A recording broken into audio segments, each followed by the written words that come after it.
Hello friends, welcome to our YouTube channel. UPPSC यही 2019 का जो एग्ज़ाम दिसंबर में हुआ था 2020 में, उसके जीएस पेपर के स्टैटिक पोर्शन की बात करेंगे जो सभी ब्रांचों के लिए कॉमन होता है। तो हमने वो क्वेश्चंस छांट के किए, आइए उन्हें सॉल्व करते हैं। मैच द कॉलम 3 से 4 पूछे गए थे। उसमें पहला मैच द कॉलम क्वेश्चन था कि एक तरफ ट्राइब्स दी गई हैं, दूसरी तरफ स्टेट्स दिए गए। कौन सी ट्राइब्स किस स्टेट से ताल्लुकात रखती है। थारूज जो है ये उत्तराखंड की है, टोडस तमिलनाडु से रिलेटेड है, संथाल झारखंड की है और गोंड मध्य प्रदेश की है। इसके अतिरिक्त भी इन राज्यों में जातियां हैं। तो अगर आप जीएस के पॉइंट ऑफ व्यू से 2022 के पेपर की तैयारी कर रहे हैं तो इन चीज़ों को ज़रूर देख लें। एग्ज़ाम पोस्टपोन्ड होगा नहीं होगा, इन बातों में जो लोग इन्वॉल्व रहते हैं उनको कभी मैंने सिलेक्ट होते नहीं देखा है। आपका प्राथमिक कार्य पढ़ना है और मुझे नहीं लगता है कि जो एई की तैयारी कर रहा होगा वो कुछ और करना चाहेगा। अगर एग्ज़ाम पोस्टपोन्ड हो भी रहा होगा तो अपनी तैयारी को धार देते रहिए और मन से पढ़िए। अगले प्रश्न की तरफ चलते हैं। अगला प्रश्न है, match list 1 with list 2 and select the correct answer using the codes given below the list.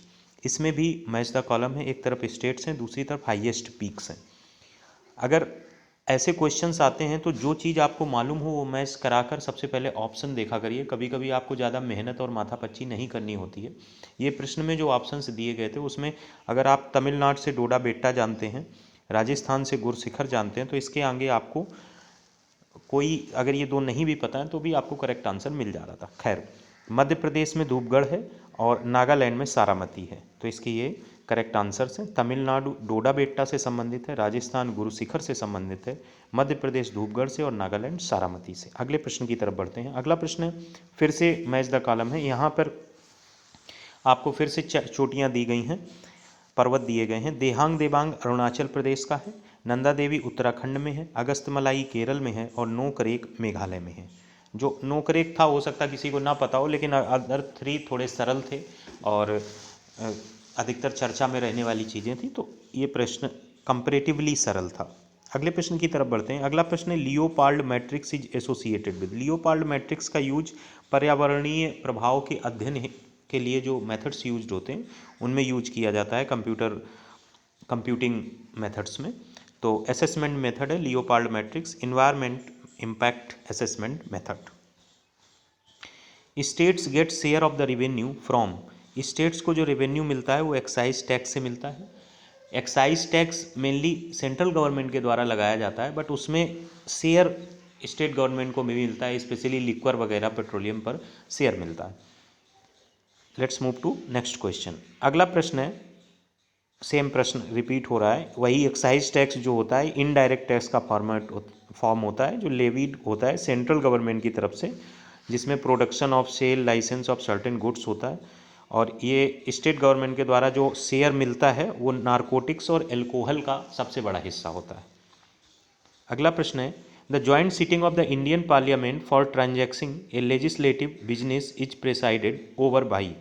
जो जॉइंट सिटिंग होती है, जो संयुक्त बैठक होती है पार्लियामेंट की, वो किसके द्वारा अध्यक्षता की जाती है उसकी? तो उसकी अध्यक्षता की जाती है लोकसभा के अध्यक्ष के द्वारा, जबकि संबोधन किया जाता है प्रेसिडेंट के द्वारा। तो अक्सर ऐसे प्रश्नों में हम प्रेसिडेंट को सुपीरियर समझकर लगा देते हैं अनटिल एंड अनलेस हमने पढ़ा नहीं है। तो इस बात को याद रखिए कि जो जॉइंट सिटिंग होती है that is presided by speaker of the Lok Sabha, और जो भाषण दिया जाता है वो प्रेसिडेंट ऑफ इंडिया के द्वारा दिया जाता है। अगला प्रश्न था, कौन सा आर्टिकल इंडियन कॉन्स्टिट्यूशन को ये ताकत देता है कि वो लॉ बना सके इंटरनेशनल एग्रीमेंट्स के लिए। ये क्वेश्चन हमने कम्युनिटी में भी डाला था, बहुत सारे लोगों ने उसमें रुचि दिखाई। तो उसका करेक्ट आंसर आर्टिकल 253 है। अभी तक अगर आर्टिकल 245 से 250-60 के बीच कुछ पूछा जाता तो सबसे ज़्यादा आर्टिकल 249 पूछा जाता है, इसलिए हमने 249 को भी लिख दिया। Power of parliament to legislate with respect to a matter in the state list in the national interest. अगर कोई राष्ट्रीय हित में चीज़ है तो राज्य सूची के भी मैटर में पावर है संसद के पास कोई नियम बनाने की। सामान्यतः राज्य सूची संदर्भित राज्य से होती है तो केंद्र नहीं बनाता है, लेकिन अगर कोई मसला नेशनल इंटरेस्ट का है तो वो संसद में संशोधन भी कर सकती है। अगले प्रश्न की तरफ बढ़ते हैं। अगला प्रश्न है, मैच लिस्ट 1 विद लिस्ट 2। इसमें पुस्तकें दी गई हैं। इस पुस्तकों में जैसे बुद्ध चरितम अश्वघोष की है, सिंपल है। विक्रमा विक्रमोर्वशीयम, ये पुस्तक अगर आपको पता है कालिदास की है तो प्रश्न सॉल्व हो जाता है ऑप्शंस जो दिए उनके हिसाब से, लेकिन आपको जानकारी होनी चाहिए। दस कुमार चरितम ये धारावी ने लिखी है, और दस कुमार चरितम डांडी ने लिखी है, और कीर्तार्जुनियम ये धारावी ने लिखी है। फिर से क्लियर कर दें, कीर्तार्जुनियम धारावी ने लिखी है, दस कुमार चरितम डांडी ने लिखी है, बुद्ध चरितम अश्वघोष ने लिखी है, विक्रमार्वशीयम कालिदास ने लिखी है। इसको हमने निकाला भी है, या अमेजन पे कुछ फॉर्मेट में उपलब्ध भी है। अब हमें ये नहीं पता है ये मतलब एज ए बुक कंपाइल्ड है या ऑडियो फॉर्मेट में है। इस विक्रमार्वशीयम एक बार और प्रश्न पूछा गया है लोगों के लिए, ये विक्रमादित्य से संबंधित नहीं है, ये उर्वशी के प्रेम की कहानी है। उर्वशी की सर्च में कोई भटक रहा है तो देख लीजिएगा, पुस्तकें पूछी जाती हैं एग्जाम में। आगे बढ़ते हैं। अगला प्रश्न जो था वो था who appoints acting CJI of India.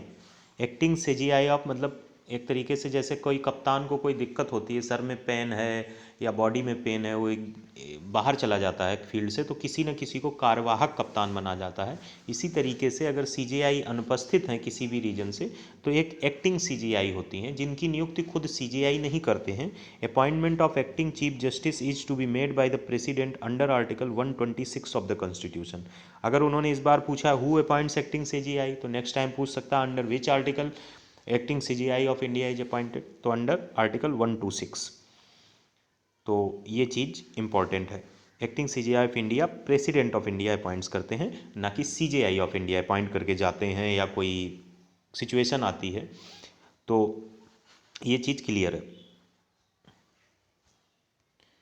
The term office of profit is defined by, ये प्रश्न तो आई थिंक 50,000 टाइम पूछा गया होगा डिफरेंट एग्जाम में, तो लोग आंसर रट लेते हैं, बट याद रखिए term is used in article 1021A।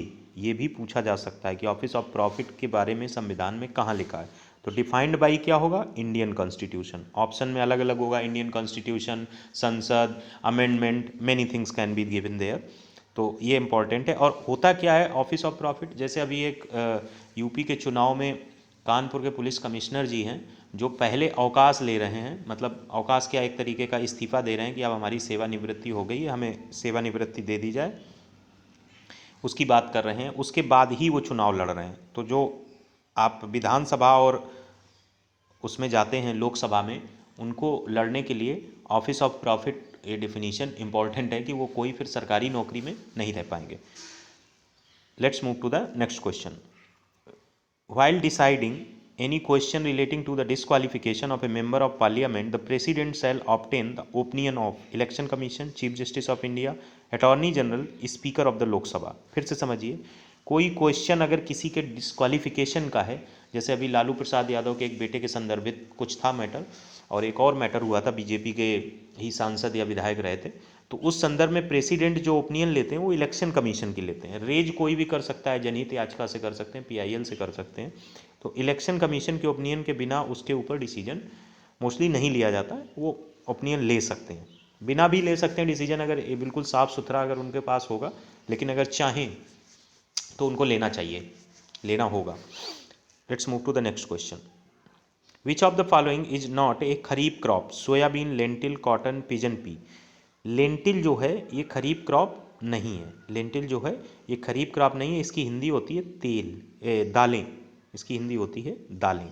जो दालें हैं ये रबी के अंदर आता है। खरीफ जो होती है जुलाई अक्टूबर के समय, जुलाई में बोई जाती है, अक्टूबर के समय काटी जाती है।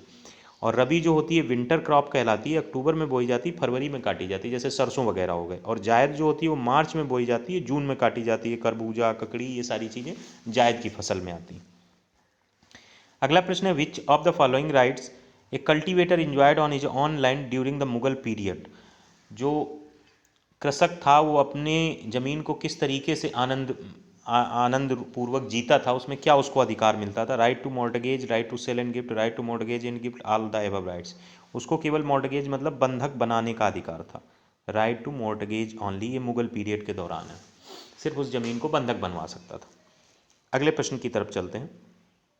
Who was appointed the minister of ministry of rehabilitation setup on 6 सितंबर 1947। 6 सितंबर 1947 को मिनिस्ट्री ऑफ रिहेबिलिटेशन का मिनिस्टर किसे बनाया गया था, ये KC नियोगी थे, क्षितिज चंद्र नियोगी इनका नाम था। और ये पहले चेयरमैन भी रहे फाइनेंस कमीशन ऑफ इंडिया के। जो पहली बार फाइनेंस कमीशन ऑफ इंडिया बना था, वित्त आयोग का जो पहला अध्यक्ष थे वो केसी नियोगी ही जी रहे थे, और इनका कैबिनेट में बड़ा अच्छा स्थान था और इनका बड़ा सम्मान था केसी नियोगी जी का। Let's move to the next question.